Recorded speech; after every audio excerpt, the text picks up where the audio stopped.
کیا آپ کو پتہ ہے کہ قیامت والے دن اللہ سبحانہ و تعالیٰ ایک شخص کو اندھا کر کے اٹھائے گا اور وہ شخص کہے گا کہ اے اللہ میں تو دیکھتا بالتا تھا، آپ نے مجھے اندھا کیوں پیدا کیا؟ تو اللہ سبحانہ و تعالیٰ فرمائیں گے کہ اے انسان تیرے پاس میری آیتیں پہنچتی تھیں، تیرے پاس میرا پیغام پہنچتا تھا، لیکن تو نے اسے جھٹلا دیا اور اسے منہ موڑ لیا۔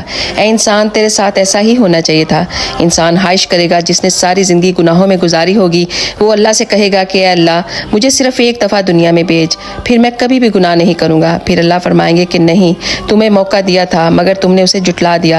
پھر وہ کہے گا کہ اے کاش مجھے میرا نامہ اعمال نہ دیا جاتا، اے کاش میں فلاں شخص کو اپنا دوست نہ بناتا، اے کاش میں اللہ اور اس کے رسول کا رستہ اپناتا، اے کاش میں نے اللہ کے ساتھ کسی کو شریک نہ ٹھہرایا ہوتا۔ صرف کاش ہی اس کے پاس باقی رہ جائے گا، اس انسان کے پاس۔ اے انسان تجھے تیرے رب کریم کے بارے میں کس چیز نے غافل کر دیا ہے؟